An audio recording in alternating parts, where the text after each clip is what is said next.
When we look at this picture in grade 9, and the pupils describe, after we've done all the other heroic Greek and Egyptian heroes, we come to this, which is slightly out of focus on purpose. Yeah. So that's an image of vulnerability. Ja hänestä tuo oli loistava haavoittuvuuden kuva, kun 9. luokan taidehistoriassa tuohon kuvaan tullaan kaikkien egyptiläisten ja kreikkalaisten sankarien jälkeen, ja se on tarkoituksella hiukan ei kovin terävästi fokuksessa. So we obviously live in a world which is ecologically vulnerable. Aivan ilmeisesti elämme maailmassa, joka on ekologisesti haavoittuva. It's socially vulnerable. Sosiaalisesti haavoittuva. And as we've just been discovering the last few years, it's very economically vulnerable. Ja kuten olemme parina viime vuotena havainneet, se on myös ekonomisesti erittäin haavoittuva. Nobody predicted that the banks would collapse. Kukaan ei osannut ennustaa pankkien romahduksia. And the consequences have been immense and will go on for many years to come. Ja ne ovat olleet suuren mittakaavan seuraukset ja ne tulevat jatkumaan vuosia. And this of course enhances the experience of individual vulnerability. Ja nämä kaikki tietysti lisäävät henkilökohtaisen haavoittuvuuden kokemusta. It's no longer really possible to think in terms of progress like we saw before in the 19th century, the 20th century. We thought we could just go on and solve all the problems. Ei ole enää mahdollista ajatella pelkästään edistymisen ja jatkuvan kehityksen näkökulmasta, kuten ajateltiin 1800- ja 1900-luvuilla. Technology would solve our material problems and politics would solve our social and societal problems. Esimerkiksi miten kaikki sosiaaliset ongelmat ratkaisisi politiikka ja miten talouselämä kykenisi ratkaisemaan kaikki. So, but nobody really believes in progress in that sense anymore, unless they're very naive.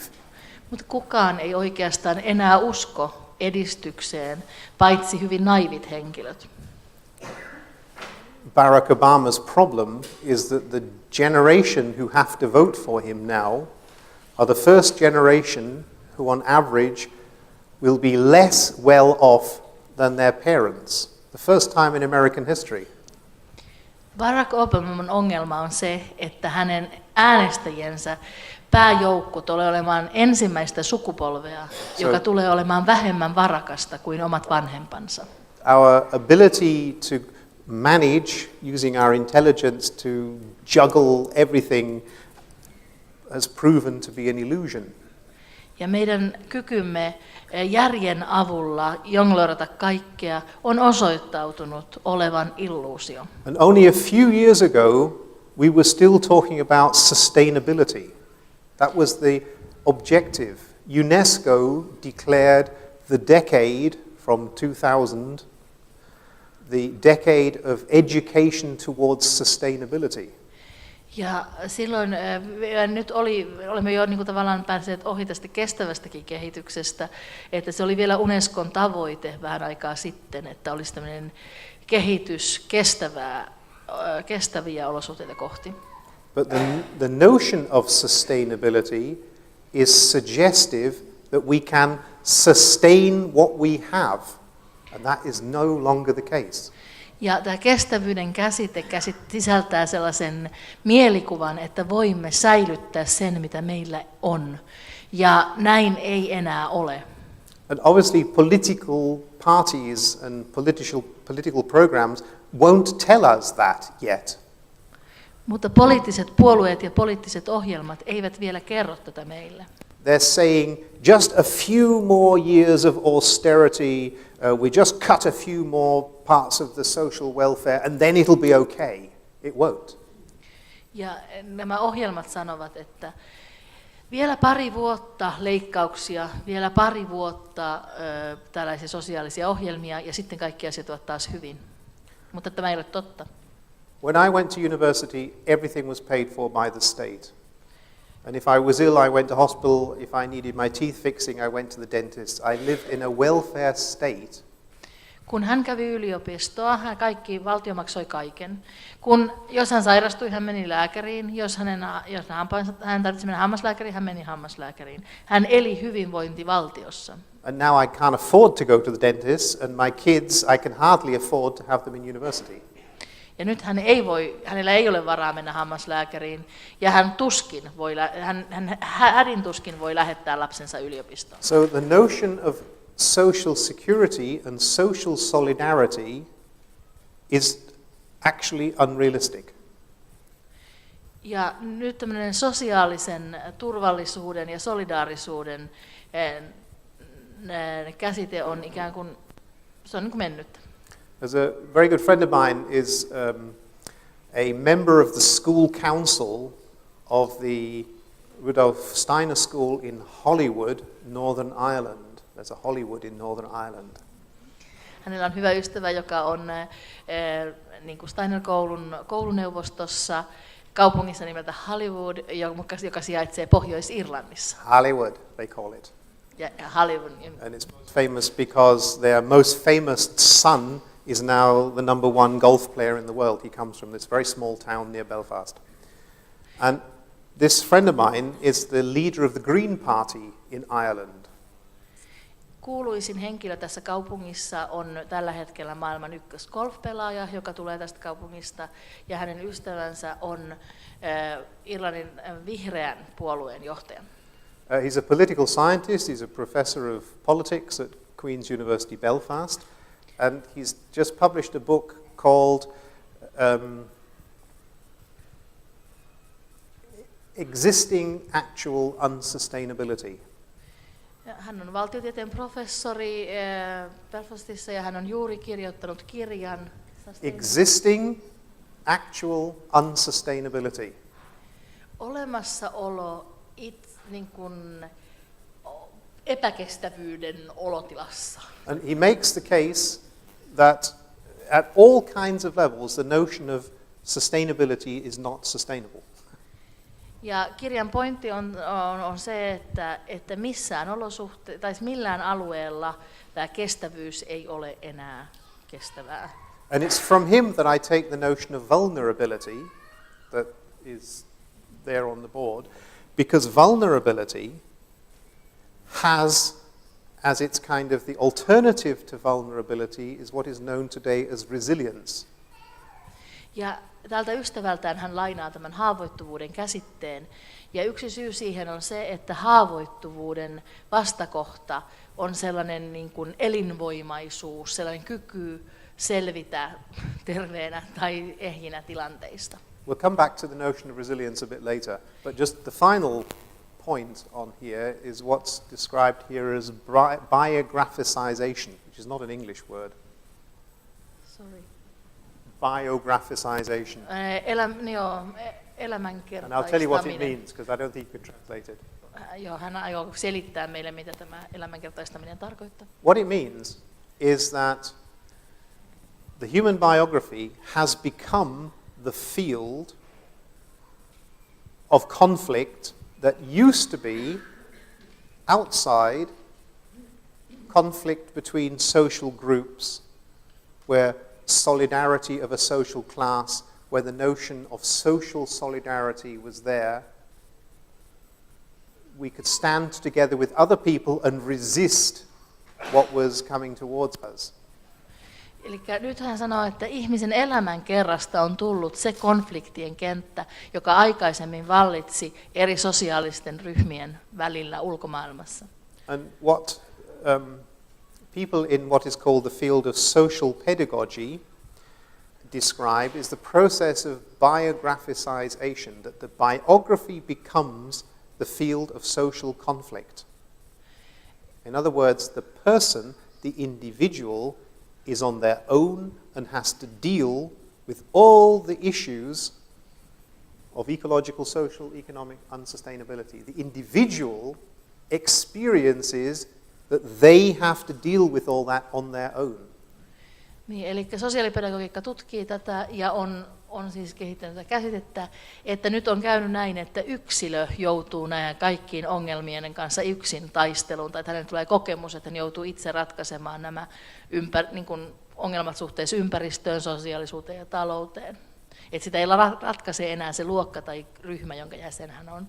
So one of the symptoms of biographicization is the inability to experience reality, a loss of a sense of reality.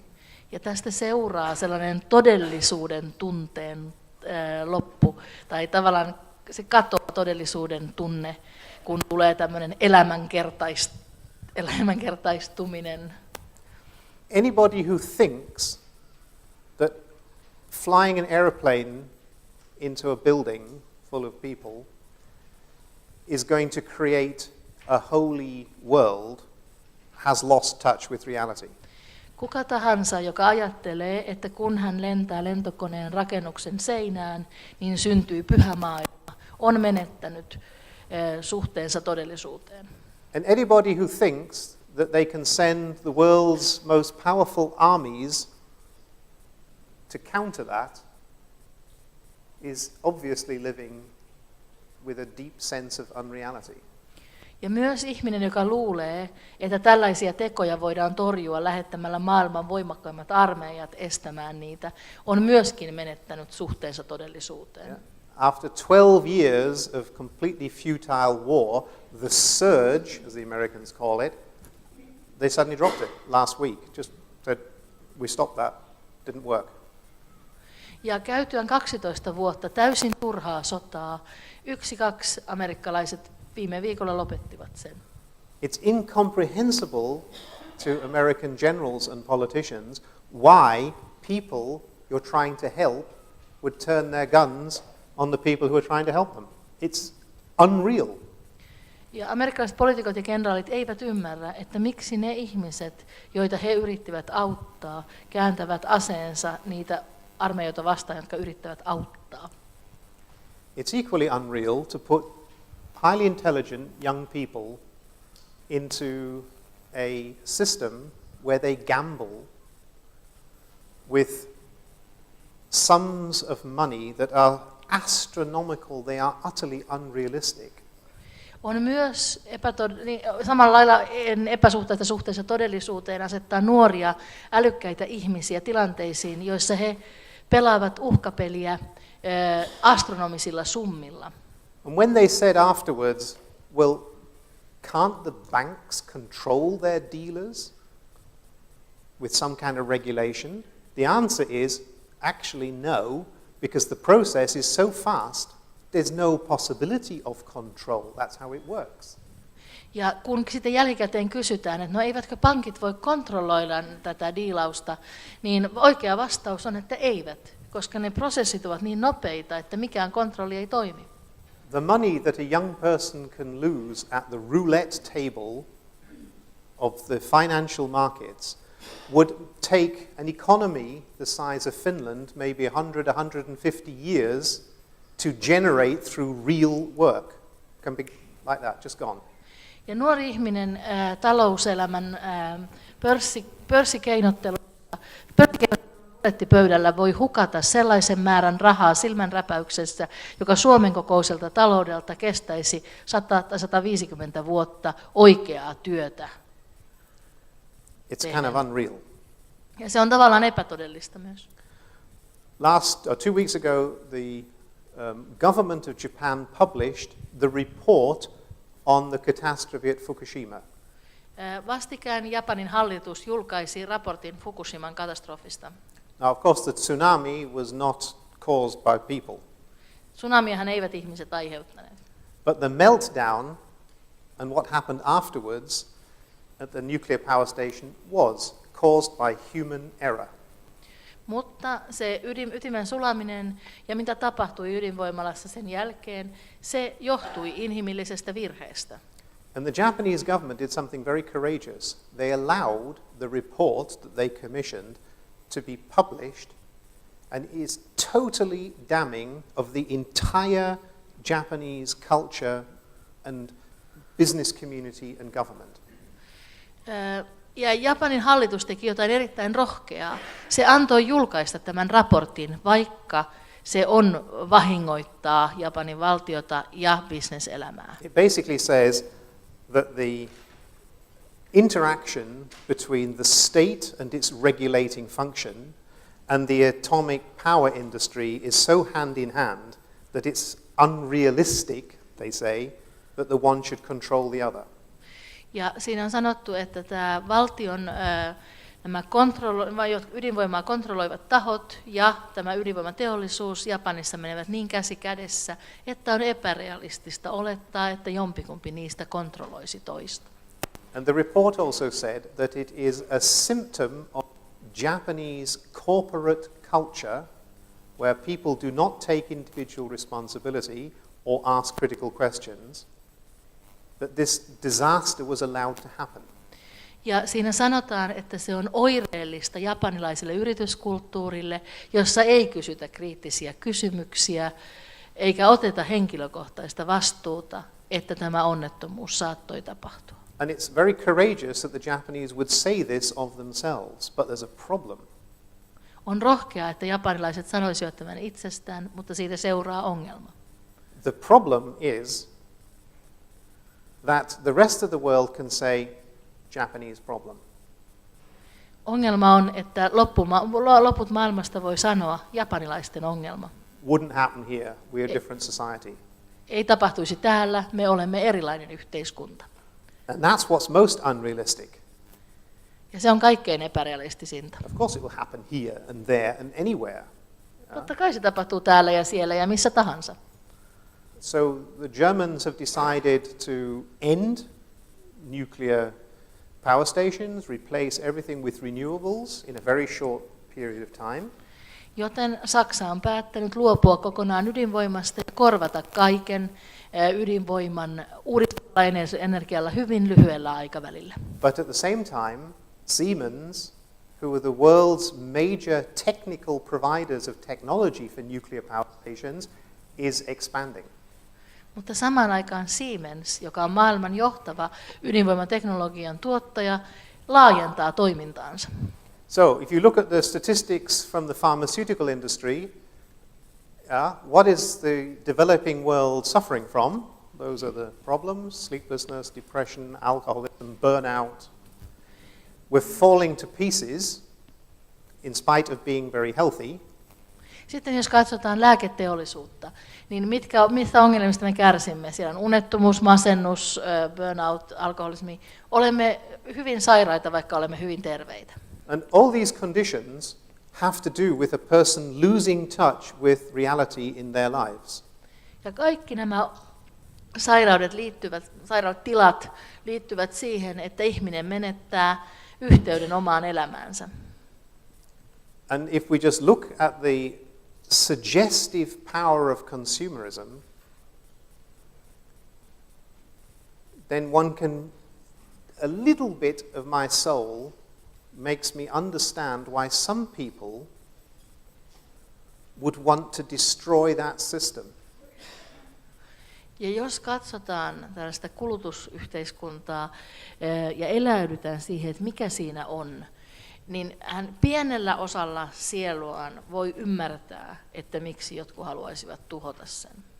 How conscious do we have to be to resist the suggestive power of the multinational corporations that tell us from the word go that we're nobody unless we have an apple or whatever it is that we have to have.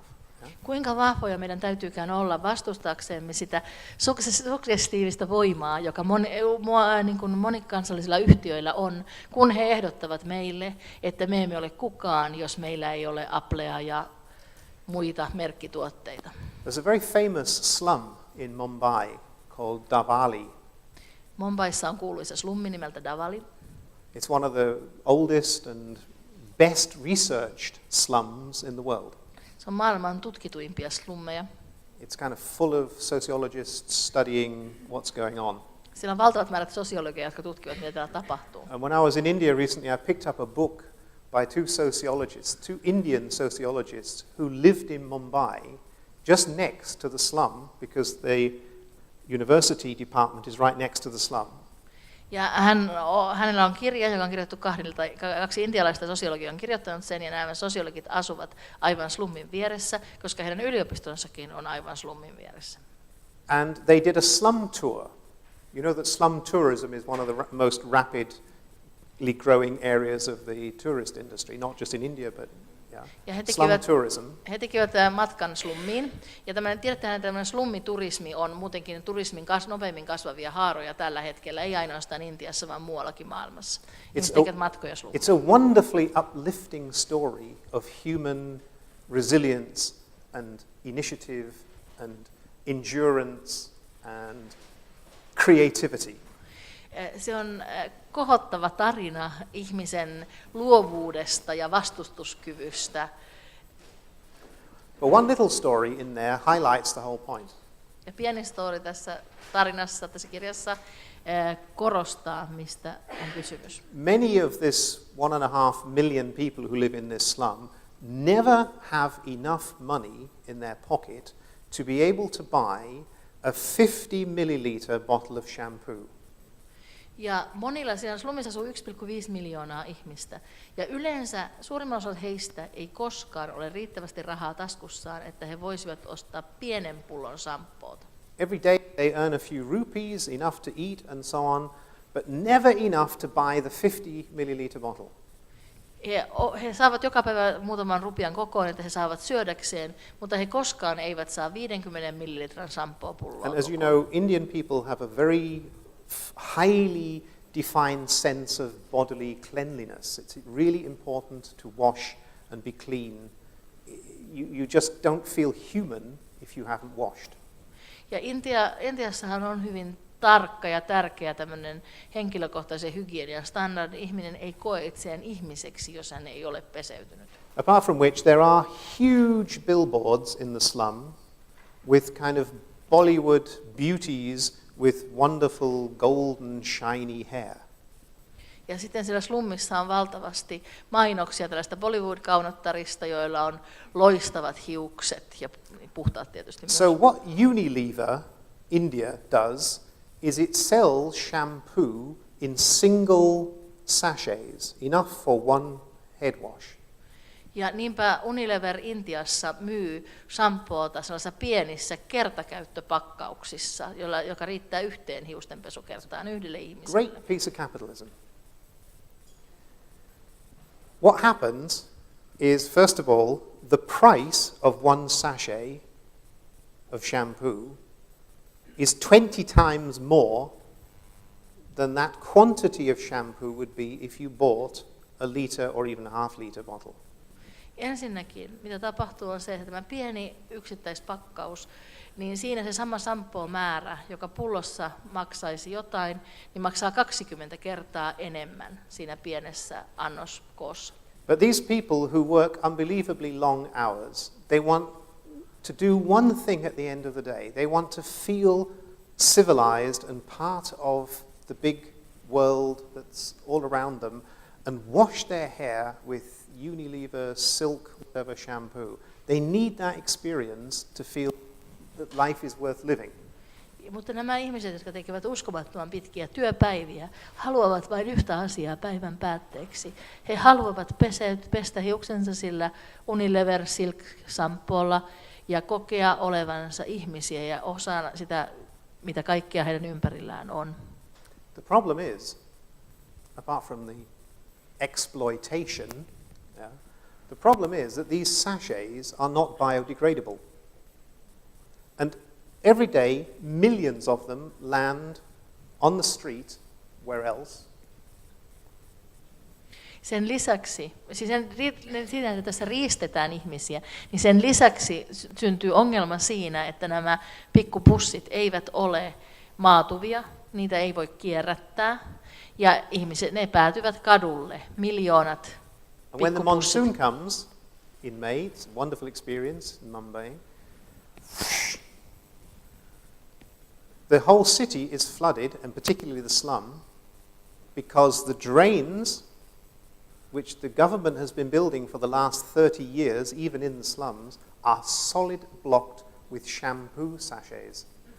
Ja sitten kun tulee monsuuni, niin kaikkialla tulee tulvia, koska ne kaikki niin kuin noi vesiviemärit, joita valtio on rakentanut 30 vuotta myös slummeihin, ne ovat täysin tukossa näistä shampoo-pussukoista.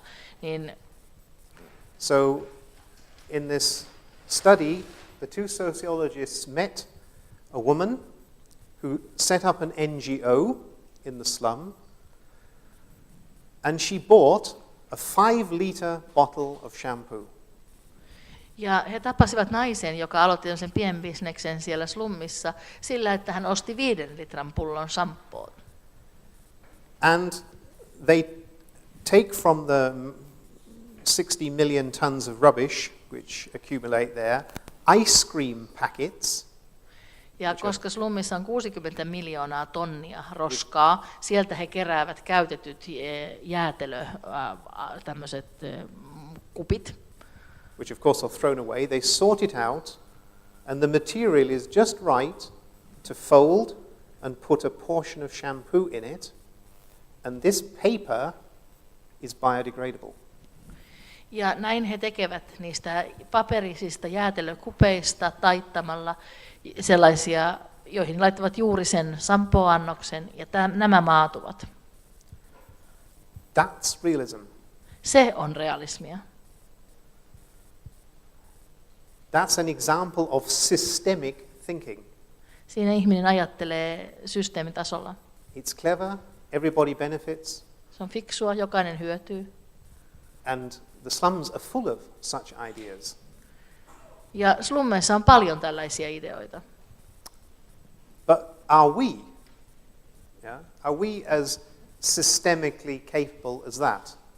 At the moment we don't need to be, but we soon will. Mutta olemmeko me yhtä systeemitasolla fiksuja kuin he? Meidän ei vielä tarvitse olla, mutta kohta tarvitsee. So, what ways forward are there? These two names are probably Amartya Sen is probably more well known than Martyn Rawson, but together they have become very well known for what is called the Human Development and Capabilities Approach. Nämä 2 naista ovat kuuluisia ja ensimmäinen on kuuluisampi. He ovat tulleet kuuluisaksi tällä ihmisen kehityksen ja kykyjen lähestymistavalla. Sen is an Indian economist who won the Nobel Prize for Economics for finding a way of calculating the economic value of capability. Ja sen sai talouselämän Nobelin, koska hän keksi tavan laskea kyvyn arvo rahassa. And Martyn Rawson is a feminist professor of law at the University of Chicago. Ja Martyn Rawson on feministi ja juristi Chicagon yliopistossa. And between them, they've developed a notion of education for freedom. Ja yhdessä he ovat kehittäneet idean kasvatusvapautta kohti. There's a whole academic journal just devoted to this topic.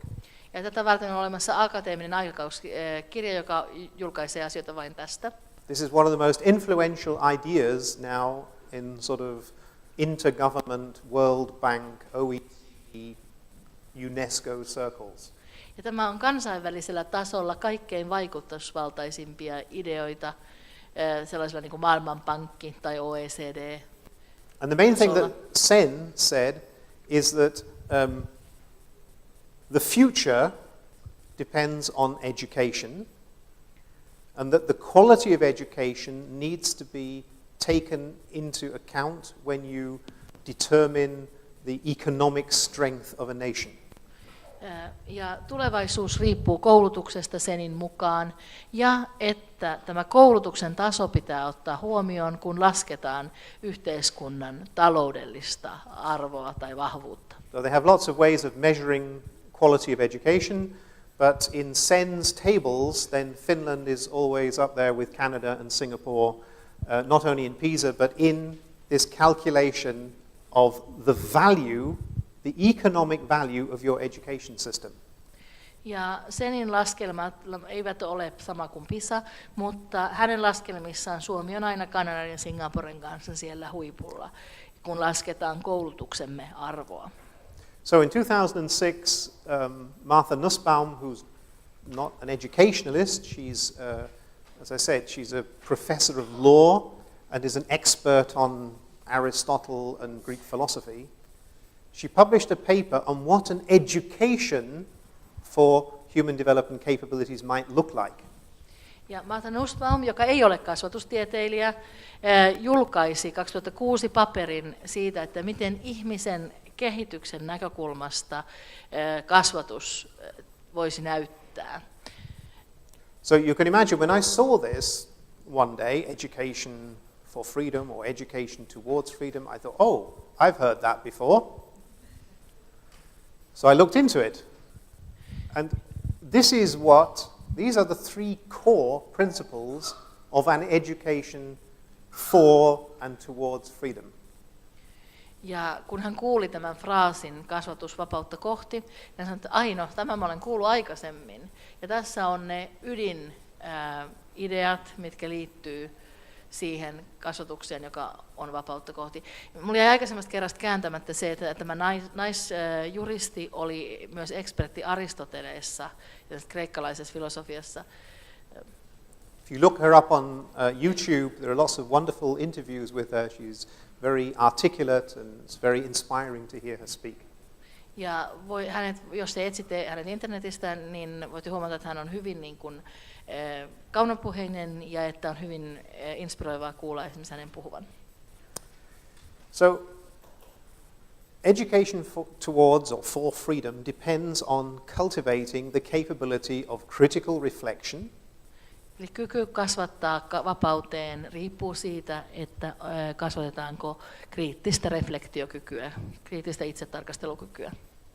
A sense of world citizenship, which is sometimes called cosmopolitanism. Kasvatetaanko maailman kansalaiseksi, jota jotkut kutsuvat kosmopoliittikasvatukseksi. And what really interested me when I first saw this was this idea of narrative imagination. Ja kerronnallinen mielikuvitus.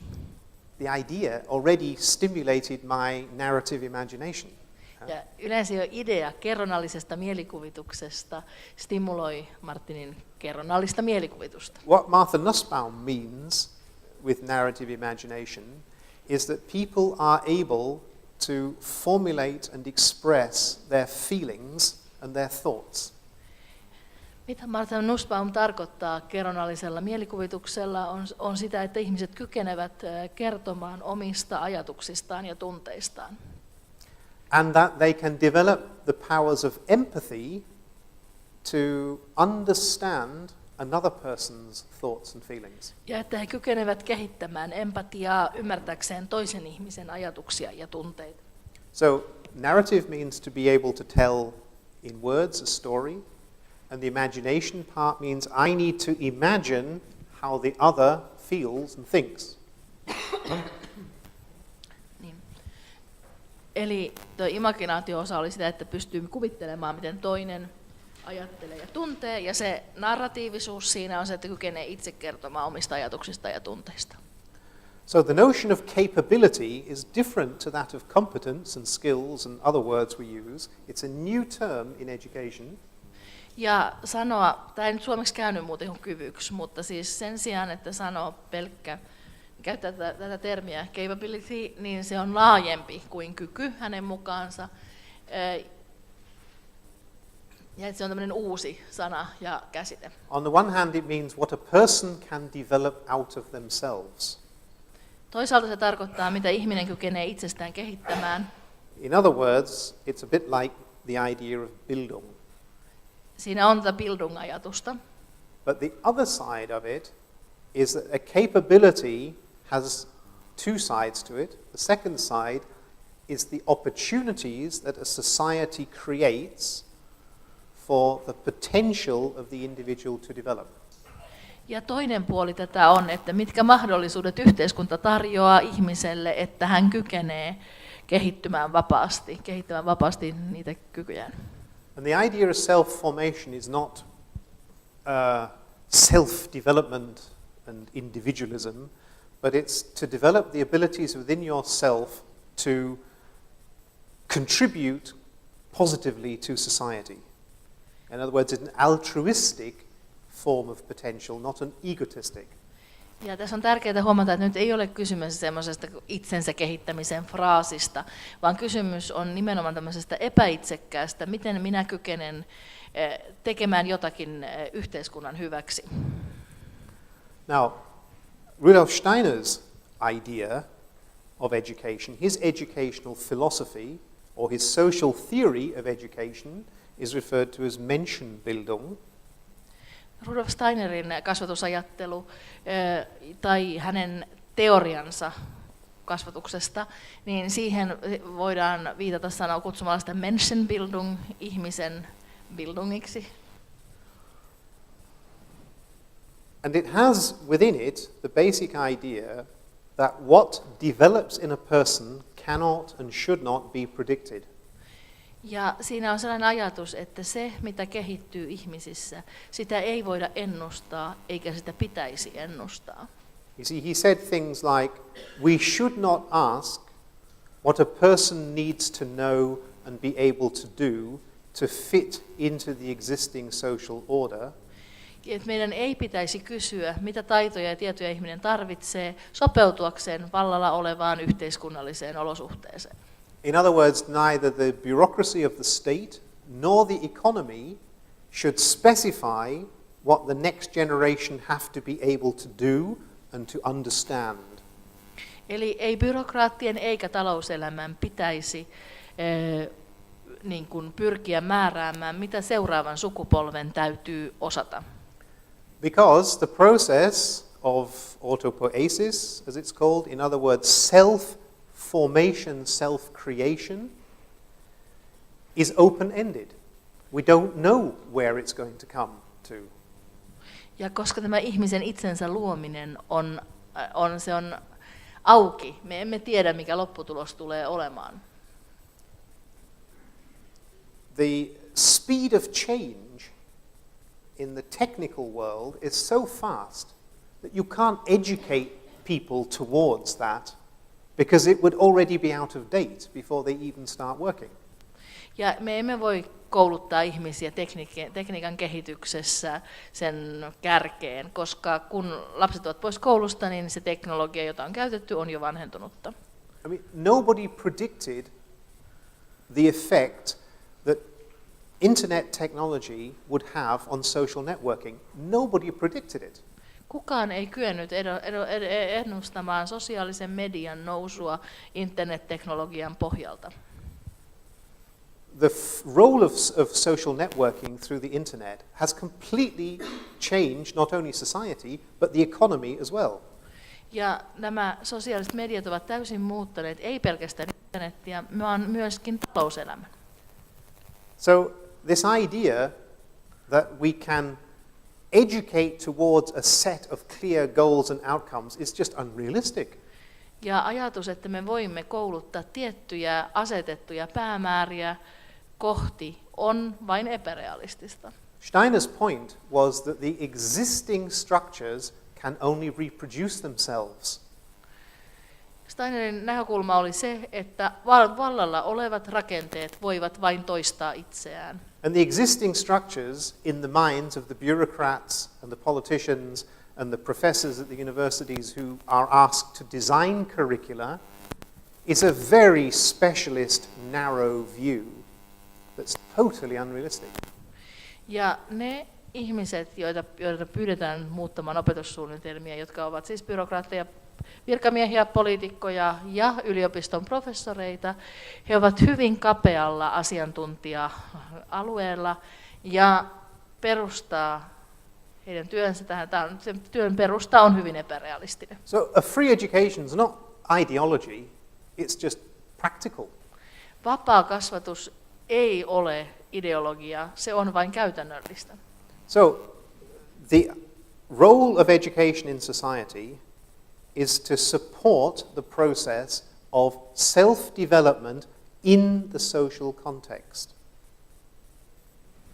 Eli olisi yhteiskunnan sen tehtävä olisi edistää tätä itsekasvatusta yhteiskunnan kontekstissa. It needs to take account of what emerges from the individual, and it needs to create learning spaces in which that can happen. Pitää ottaa huomioon, mitä yksilöstä nousee, ja luoda opetustiloja, joissa se oppiminen voi tapahtua. This is the interesting thing about Sen and Nussbaum. I'm sure neither of them have ever heard of Steiner. On mielenkiintoista, että nämä kaksi keksivät jotain tällaista. Martyn on melko varma, että ne eivät ole koskaan kuulleet Steinerista. But they've developed a far more convincing form of threefolding than Steiner did. Mutta he kehittivät Steineria vakuuttavamman kolmijäsennyksen muodon. So, if education is to be open-ended and not have specific learning outcomes, it still needs a certain amount of structure. So the only people who can do that, of course, are the people directly involved with the children in question. In other words, the teachers. Mutta siis vaikka sitä ei voida täysin määrittää, niin opetuksessa täytyy kuitenkin olla jonkinlaista struktuuria, ja sen struktuurin voivat määrittää vain ne henkilöt, jotka ovat suoraan yhteydessä niihin oppilaisiin, eli heitä opettavat opettajat. So the idea that teachers should determine in their school what the curriculum is not ideological, it's just a practical solution. I mean, teachers don't know, but nobody else can know, so teachers are best placed to know a little bit about what these pupils need. Ja sen takia koulun autonomia on välttämätöntä, koska siis kukaan ei tiedä, mitä lapset tulevat tarvitsemaan, mutta opettajat voivat tietää hiukan. He ovat parhaalla paikalla tietääkseen edes vähän siitä. The other thing, of course, was that Steiner had in his mind is that education is an art. Toiseksi Steinerin mielestä kasvatus on taidetta. He's not the first person to have had this idea. Hän on ensimmäinen ihminen, joka ajatteli. But an artist needs to be able to create something or to enable something that was not there before to become visible to others. Mutta taiteilijan täytyy olla kykenevä tekemään jostakin, mikä ei ole näkyvää, toisille ihmisille näkyvää. Siis jostakin, joka ei ollut olemassa, tehdä siitä toisille näkyvää. So the educational artist has to be creative and bring something about which hasn't happened before, which is the ideal environment for individuality to emerge, because we don't know what's coming out of there either. Niin, eli se on sitä ihanteellisen ympäristön luomista, että individualiteetti voisi tulla esiin, mutta mekään emme tiedä, mitä on tulossa. If the teachers don't make this effort, if they reproduce what they've done before or what other people tell them, then this process of creating an educational opportunity for potential will be missed. Mutta jos opettajat eivät tee tätä, jos he kertovat vain mitä heille on kerrottu, toistavat mitä toiset ihmiset ovat määränneet, niin silloin tämä mahdollisuus kasvatuksellisen mahdollisuuden luomiselle on menetetty. So what Steiner said at the beginning of the Allgemeine Menschenkunde lectures was, we will not have the comfort of basing our education on what some school board have specified that we do. He uses the word Ruhekissen, a pillow you could rest your weary head on. Että meillä ei ole, Steiner on siis sanonut, että meillä ei ole sellaista, miten sanoisi, unityynyä, minkä tarjoaa tällainen opetuslautakunta, joka määrää, mitä pitää opettaa. So instead of having the Ruhekissen of somebody telling us what to do, or even having a purple book that says Rawson and Richter, and you look up what you have to do, you have to develop it yourself. Ja sen sijaan, että on tämä lepotyyny, jonka varassa voi olla siinä, että joku toinen kertoo meille, mitä me teemme. Ja lepotyyny voi myös olla Violetti Rawson ja Richterin kirja, josta katsotaan, mitä pitää tehdä. Sen sijaan pitää kehittää se itse. But not everybody as a kind of heroic individualist, collectively. Mutta ei niin, että jokainen sankarillisena yksilönä kehittää sen itse, vaan että se kehitetään yhdessä. He didn't say we will develop free education by letting every teacher do what they want. Ei ole kysymys siitä, että me luomme vapaan kasvatuksen antamalla kaikkien opettajien tehdä mitä ikinä he haluavat. He introduced the concept of collegial leadership. Hän esitteli kollegiaalisen johtajuuden idean. And it's interesting, if you look up what the meaning of collegium in 1919 was, it was a very unfamiliar word. Ja jos tutkitte, mitä tarkoitti collegium vuonna 1919, niin se oli hyvin epätavallinen sana. The main institutions that used the term collegium were the church. Yleensä vain kirkko käytti sanaa collegium. And old traditional universities, Ja like Oxford and Cambridge. ja vanhat traditionaaliset yliopistot, kuten Oxford ja Cambridge. Oxford and Cambridge colleges have a collegium. That means that the professors who teach there are all equal and collectively decide what the curriculum of the university is. Oxfordissa ja Cambridgeissa kaikki yliopiston professorit ovat tasavertaisia ja he päättävät yhdessä, mikä on yliopiston opetussuunnitelma. And there were examples of collegially run schools before Steiner. For example, in the 19th century in Scotland, he says with nationalistic pride, there were examples of schools that were run collegially. Oli ennen Steineria esimerkkejä kouluista, joita tälleen kollegiaalisesti johdettiin, muun muassa Skotlannissa. Kansallisylpeys pistää tällä. But this was not a system of education that was known in Germany. Mutta tällaista kasvatussysteemiä ei tunnettu Saksassa. So, in the place of having a curriculum, we have to develop the curriculum ourselves. Sen sijaan, että meillä olisi opetussuunnitelma, meidän täytyy kehittää se itse. He introduced, therefore, the level of accountability at school level, not at individual level. Ja vastuun päätaso on koulun taso, ei yksilön taso. Steiner said to the Ministry of Education in Stuttgart, when he applied for permission to start the school, kun Steiner anoi lupaa aloittaa koulun Stuttgartin opetusministeriltä, hän sanoi, he said, we want two things. We want the freedom to appoint whoever we want as teachers. Me haluamme kaksi asiaa. Me haluamme vapauden nimittää kenet tahansa me haluamme opettajaksi, Even if they're not qualified, vaikka he eivät olisi päteviä, because I will qualify them. koska minä teen heistä päteviä. That's what he said. And the second thing was, and collegially, they will be accountable to the ministry for what they do. Ja kollegiaalisesti he ovat vastuussa ministeriölle siitä, mitä he tekevät. Unfortunately, this notion of teacher autonomy has kind of slipped into Waldorf history, and I know teachers who say, I'm an educational artist, I am completely autonomous, I can do anything I want. Ja valitettavasti tämä kasvatuksellisen yksilöllisen autonomian idea on myöskin hiipinyt steinerpedagogiikkaan, ja hän tuntee ihmisiä, jotka sanovat, minä olen kasvatustaiteilija, minä saan tehdä ihan mitä minä haluan. That's not the case. Näin ei ole. So, what in German was referred to in 1919 as Selbstverwaltung, self-administration or self-leadership, you would say today, means the following. Ja se, mitä Saksassa kutsuttiin itsehallinnoksi, niin, silloin Steinerkoulun alkuaikana, tarkoittaa seuraavaa.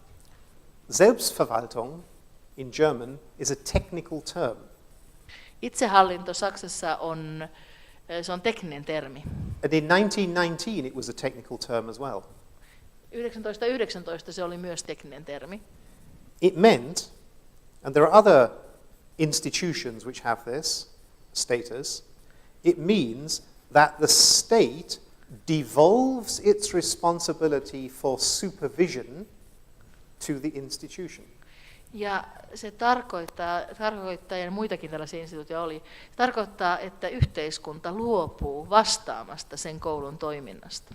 The state has certain standards it wishes to see in education, for example, and it delegates the responsibility to the institution or group of institutions to be accountable to ensure that the law is applied. Ja silloin niin kuin tavallaan sille yhteisölle itselleen annetaan se vastuu vastata siitä, että laki toteutuu siinä yhteisössä. So if people remember that, we would save a lot of trouble in the Waldorf movement discussing the meaning and nature of self-administration. Ja jos ihmiset muistaisivat tämän, niin me säästäisimme paljon aikaa ja vaivaa Steinerkoulun liikkeessä, kun me keskustelemme siitä, että mitä itsehallinto tarkoittaa. And obviously if you take money from the state for doing it, you're even more accountable. Ja totta kai, jos saat valtiolta rahaa siitä, että teet tätä, niin olet vielä enemmän vastuussa valtiolle siitä. But Steiner felt accountable to the state even though they had no money. Mutta Steiner koki, että heillä on vastuu valtiota kohtaan, vaikka he eivät saaneet lainkaan rahaa valtiolta. So in modern terms, what self-administration means is... Mitä tarkoittaa moderneissa termissä itsehallinto? Understand the development of the children that we have. Ymmärtää niiden lasten tilannetta, jotka meillä on. That means we have to develop techniques to understand the children that we have and to see what they need now. Meidän pitää ymmärtää niitä lapsia ja nähdä, mitä he tarvitsevat nyt. Taking into account the world we live in. Ottaen huomioon maailman, jossa me elämme. And we don't just do this kind of spontaneously, we do it systematically through reflection and evaluation and research. Ja me emme tee tätä sattumanvaraisesti, vaan me teemme tätä järjestelmällisesti niin kuin reflektion avulla, arvioinnin avulla ja tutkimuksen avulla. Remember, Steiner called the teachers an academy, a high school. Hochschule means university. Yeah? An ongoing academy of further training, research and development. Ilkley course, he described it. Ilklin kurssissa Steiner kutsuu opettajan kokousta opettajien akatemiaksi. Hän rinnastaa sen korkeakouluun, jossa on jatkuva jatkokoulutus käynnissä. And it's not very accountable if we, in my little school, discuss what our pupils do and develop our program. We need to exchange with other schools who are using the same approach through discourse. So it's not just one school on its own, it's a community, a learning community of schools that say, well, we do this because, what do you do? Ja siinä täytyy olla tästä keskustelua koulujen välillä. Ei niin, että koulu vaan on itsekseen siellä ja keskustelee, mitä haluaa tehdä, vaan että toisten koulujen kanssa, että me teemme näin, mitä te teette. Että siinä on niin kuin oppiva koulujen yhteisö. So curriculum development means let's look at what other people do. Opetussuunnitelman kehittäminen tarkoittaa, että katsotaan, mitä muut ihmiset tekevät. Get them to explain why they do it. Saadaan heidät selittämään, miksi he tekevät, mitä he tekevät. Why do you just paint on wet paper? It's very messy with blue, expensive paint imported from Germany and yellow paint. Why do you do that? Niin miksi te maalaatte vain märälle paperille, sinisellä kallilla maalilla, joka on ostettu Saksasta ja keltaisella? Miksi te teette niin? Why do you hang this Middle European, Italian picture of a kind of holy woman holding a baby up in your preschool classes? Miksi teidän esikoululuokissa on tuo keski-eurooppalainen, itse asiassa italialainen maalaus tästä pyhästä naisesta, jolla on lapsi? And the whole notion of human development and capacities doesn't just apply to children, it applies to teachers. So how do we develop capability in ourselves? Ja koko ihmiskehityksen periaate, se ei koske vain lapsia, sehän koskee myös opettajia. Eli miten me kykenemme pitämään huolta omasta ihmiskehityksestämme. Yeah. You've heard of Bob Dylan. He was on tour recently, came to Hamburg this year. 70 years old, still playing, just brought out best album in, let's say, 15 years.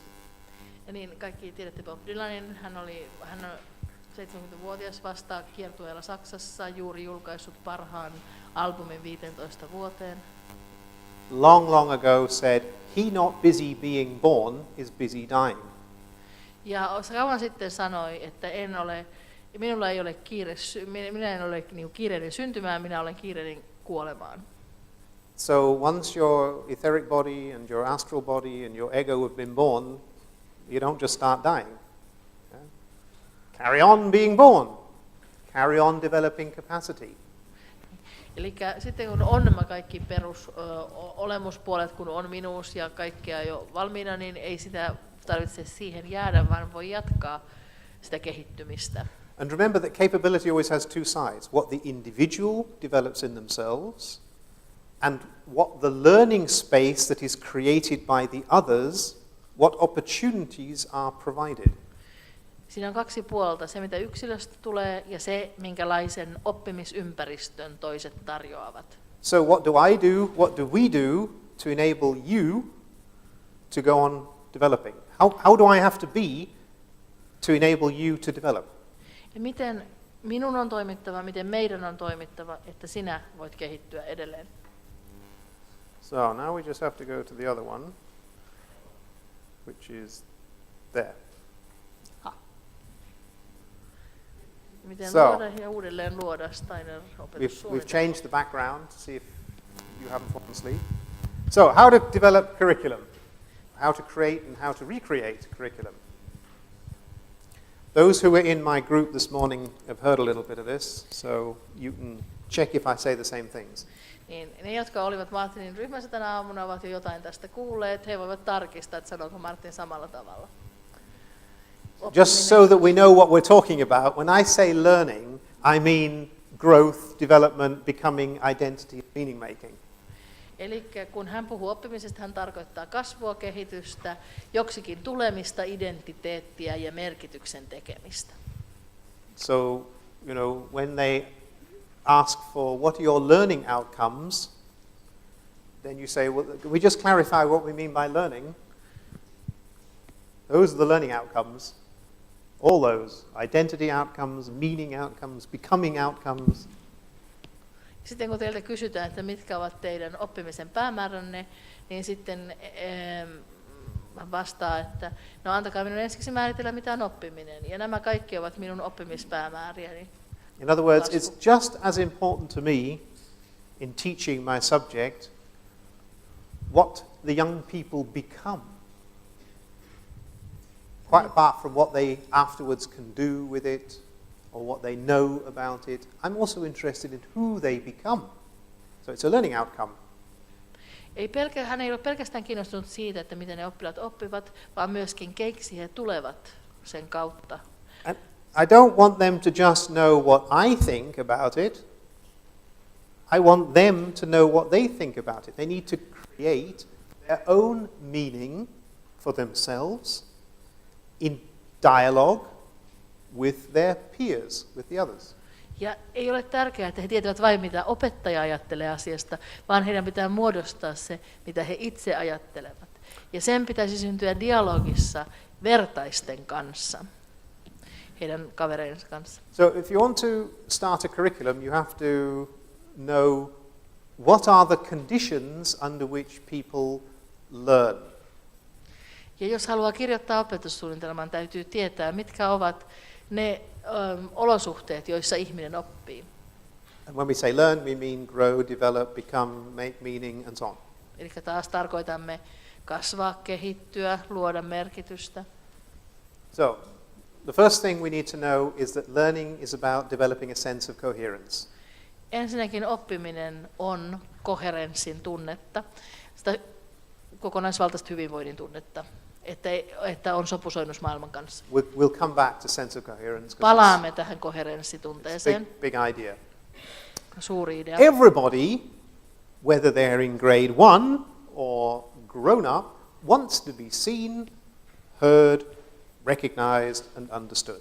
Jokainen ihminen ekaluokkalaisesta aikuiseen haluaa tulla nähdyksi, kuulluksi ja ymmärretyksi. And not just once, but regularly. Eikä vain kerran, vaan säännöllisesti. Because we're all so vulnerable. Koska me ollaan kaikki niin haavoittuvaisia. Yeah? I mean, we really are. And if we're not feeling vulnerable, we should be. Ja jos emme ole, niin meidän pitäisi olla. So the Tuntea next olemme thing haavoittuviksi. you need to know about learning is that it involves the whole human being, including the body.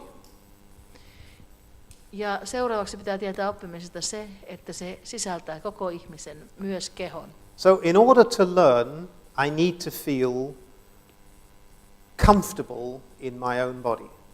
Ja voidakseni oppia, minun täytyy tuntea oloni mukavaksi omassa kehossani. Or as comfortable as possible under the circumstances. Tai niin mukavaksi kuin on mahdollista näissä olosuhteissa. As a class 8 girl, I won't feel very comfortable in my body even when I'm feeling really good. Esimerkiksi 8-luokkalainen tyttö ei tunne oloaan kovin mukavaksi kehossaan, vaikka hän tuntisi olonsa suhteellisen hyväksi. But nevertheless, it's my job to help her feel as comfortable as possible under these very difficult circumstances. Mutta on joka tapauksessa minun tehtäväni opettajana saada hänet tuntemaan olonsa niin mukavaksi kuin hän voi näissä vaikeissa olosuhteissa. Because our self, the I, ich, ego, whatever we want to call it, is above all here in the body. Koska meidän minämme, egomme, miksi sitä kutsummekin itseytemme, on ennen kaikkea meidän We kehollisuudessamme. kind of forget embodiedness because we're so interested in higher faculties. We forget that all the higher faculties have a basis in the body, in the senses. Ja me helposti unohdamme kehollisuuden, me unohdamme, kun olemme niin kiinnostuneita korkeammista toiminnoista, että me unohdamme, että ne korkeammat toiminnot asuvat meidän kehollisuudessamme, meidän aisteissamme. There's a wonderful book by Lakoff and Johnson called What is a Metaphor? They explain not only the origins of metaphors in embodied experience, but the total capacity to think is based on us having primary physical experience of the world. On loistava kirja. Metaphor. I forgot the name of the Doesn't matter. writers. Lakoff and Kirjan Johnson. nimi oli Mitä on metafora? Ja he selittää siinä ei yksin sen, että niin kuin miten metaforat asettuu kehollisuuteen, vaan myös miten koko ihmisajattelu pohjaa täysin siihen, että ihmisellä on primäärikokemus maailmasta, joka on kehollinen. It's one of the richest topics in the curriculum is to explore right the way through the curriculum the origins of metaphor. Ja se on yksi rikkaimmista aiheista opetussuunnitelmassa tutkia metaforan niin kuin kehitystä. Not just to understand poetry, but to understand science. Ei vain siksi, että ymmärtäisi runoutta, vaan siksi, että ymmärtäisi tiedettä. The concept of evolution, the word is a metaphor. Käsite evoluutio on metafora. Gravity is a metaphor. Painovoima on metafora. We wouldn't understand gravity if we didn't have a physical sense of things falling. Me emme ymmärtäisi painovoimaa, jos meillä ei olisi sitä fyysistä tunnetta, joka liittyy esineiden putoamiseen. Quite apart from being upright, confronting the world, Riippumatta siitä, että mitä on pystysuoruus ja kyky reflecting, olla maailman kanssa vastakkain, heijastella, peilata, niin kuin, reflecting niin. So, when I plan my lesson, when I formulate my curriculum, I have to think, what do I need to do so that they feel seen, heard and understood? What do I need to do so that their embodied self feels okay? Yeah? You feeling at home in your body today? You wouldn't say that, but you think it.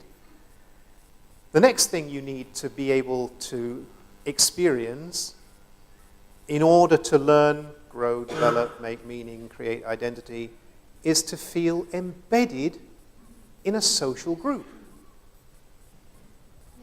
että joka kerta kun suunnittelen tunteja, minun täytyy miettiä, mitä teen, että heistä tuntuisi, että heidät nähdään, kuullaan ja ymmärretään. Sitten toiseksi täytyy miettiä, miten saadaan aikaan se, että he tuntevat niin kuin yhteyden siihen kehollisuuteensa, miten he kokevat yhteyden siihen ryhmään. Social integration is a basic human need. Nothing is worse than being excluded. Sosiaalinen integraatio on perustavaa laatua oleva inhimillinen tarve, ja mikään ei ole pahempaa kuin tulla jätetyksi ulkopuolelle. So, in order to learn anything, I need to experience the world in multiple ways. Oppiakseni mitään, minun tarvitsee kokea maailman monilla tavoilla. We've had being part of a learning community. Well, learning is not an individual activity, it's always situated in a group dialogically with others.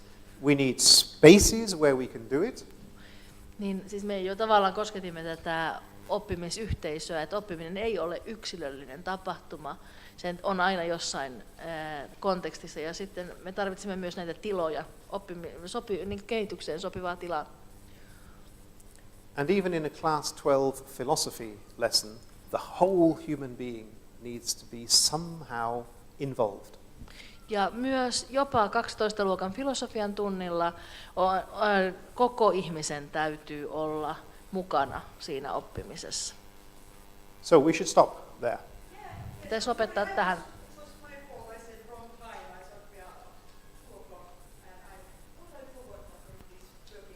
Yeah. So that's a good place to stop. Okay, thank you very Good.